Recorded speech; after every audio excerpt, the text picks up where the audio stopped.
नमस्कार, मी पंजाब डक्क. आज आहे 28 ऑक्टोबर 2025. मी म्हटलं होतं ना, कालच्याच अंदाज सांगितलं होतं पाऊस पडणार. ते हे बघा, पाहू शकता, हे पाऊस पडलेला. आणि हे आमचं हरभऱ्याचं शेत आहे, कोरडवाचा हरभरा आहे. एकरी 48 किलो पेरलेलं. आणि या ठिकाणाहून तुम्हाला अंदाज देणार आहे. तर राज्यातल्या सर्व शेतकऱ्याला सांगू इच्छितो की राज्यामध्ये 28, आज रात्रीच्या 28 तारीख, 29 तारीख आणि 30 तारीखच्या दरम्यान 3 दिवस राज्यात भाग बदलत जोराचा पाऊस पडणार आहे. कुठं रिमझिम पडणार आहे, कुठं शेतातून पाणी बाहेर पडणार आहे. म्हणून हा अंदाज लक्षात द्यायचा.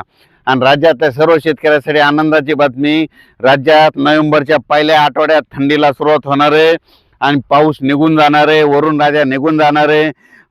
पाऊस विड्रॉल होणार आहे, पाऊस निघून जाणार आहे. म्हणून सर्वप्रथम आनंदाची बातमी. आणि राज्यातल्या सर्व शेतकऱ्याला सांगू इच्छितो की राज्यामध्ये म्हणजे 1 तारखेपासून 1 नोव्हेंबर पासून राज्यात धुई, काही जण धुई म्हणतात, काही जण धुके म्हणतात, विदर्भात धुराळे म्हणतात. धुई, धुके, धुराळे येणार आहे. म्हणून हा अंदाज सर्व शेतकऱ्यांनी लक्षात घ्यायचा.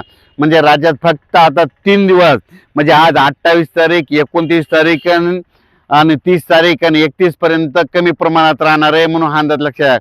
म्हणजे राज्यात 3 दिवस आता चांगले पावसाचे आहेत. म्हणून हा अंदाज लक्षात द्यायचा. आणि राज्यातल्या सर्व शेतकऱ्याला सांगू इच्छितो की आज रात्रीच्याला नांदेड जिल्हा झालं, हिंगोली जिल्हा झालं, यवतमाळ जिल्हा झालं, अकोला जिल्हा झाला, अमरावती, वर्धा, नागपूर, भंडारा, गोंदिया, चंद्रपूर, यवतमाळ, त्याच्यानंतर लातूर जिल्हा झालं, परभणी जिल्हा झालं, बीड जिल्हा झालं, धाराशिव जिल्हा झालं, संभाजीनगर जिल्हा झालं, त्याच्यानंतर अहिल्यानगर, सातारा, सांगली, सोलापूर, कोल्हापूर, पुणे, कोकणपट्टी पूर्णसहित मुंबई, त्याच्यानंतर नाशिक, नंदुरबार, धुळे, जळगाव, तसंच संपूर्ण राज्यातले जितके जिल्हे तितक्याच जिल्ह्यामध्ये या 3 दिवसात दररोज वेगवेगळ्या भागात काही ठिकाणी रिमझिम, कुठं वाहुणी असा पाऊस पडणार आहे. म्हणून हा अंदाज लक्षात घ्यायचा. राज्यात म्हणजे हा पाऊस रात्रीच्याला विजेच्या कडकडाटासह असणार आहे. दुपारनंतर काही ठिकाणी दुपारनंतर सुरुवात होणार आहे. आणि सगळ्यात जास्त पाऊस तेलंगणा, आंध्र प्रदेश, कर्नाटक या राज्यात पडणार आहे. तर हा पाऊस येण्याचे कारण सांगतो की काय झालं, राज्याच्या 2 समुद्र आहेत. म्हणजे 2 समुद्र, अरबी समुद्र आणि इकडे बंगालच्या खाडीचा समुद्र. 2 समुद्रामध्ये 2 कमी दाबाचे पट्टे होते. त्या कमी दाबाच्या पट्ट्याचं रूपांतर चक्रीवादळात झालं. आणि ते अरबी समुद्रातलं जे चक्रीवादळ आहे ते काय होणार आहे, गुजरातकडे जाऊन तिकडं ओमानकडे जाईल आणि तिकडं स्थिर होणार आहे.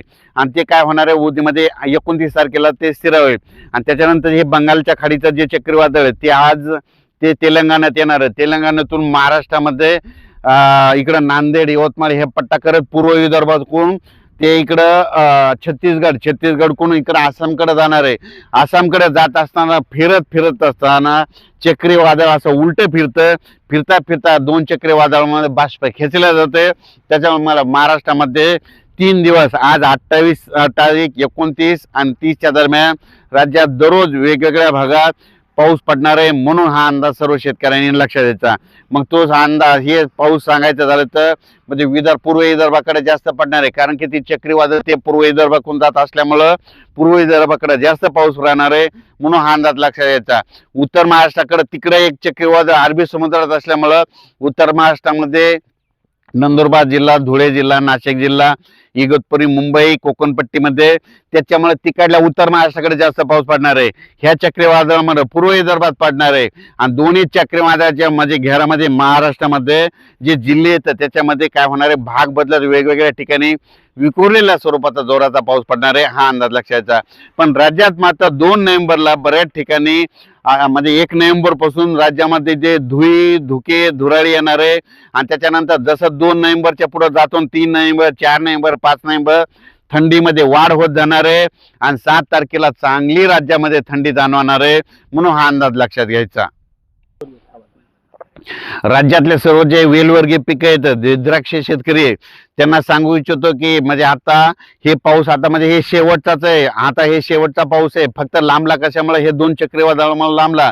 आणि त्याच्यानंतर मात्र 2 नोव्हेंबरला मात्र चांगली धुके, धुराळे येणार आहे. म्हणून तुम्ही तुमच्या द्राक्षाची काळजी घ्या, वेलवर्गीय पिकाची काळजी घ्या. धुई आल्यामुळे जितके फुलामध्ये पिकं असतात तितके खराब होतात. म्हणून हे देखील सगळ्यांनी लक्षात द्यायचं. राज्यातल्या सर्व शेतकऱ्याला सांगू इच्छितो की राज्यात फक्त आता 3 दिवस चांगला पाऊस पडणार आहे. 28 तारीख आज रात्री, उद्या 29 आणि 30च्या दरम्यान राज्यात दररोज वेगवेगळ्या भागात वेगवेगळ्या जिल्ह्यात भाग बदलत भाग सोडत कुठं सोडून देखील देणार आहे. काही ठिकाणी पडणार आहे, काही ठिकाणी ओढे नाले देखील वाहणारा पाऊस पडणार आहे. म्हणून हा अंदाज लक्षात घ्या.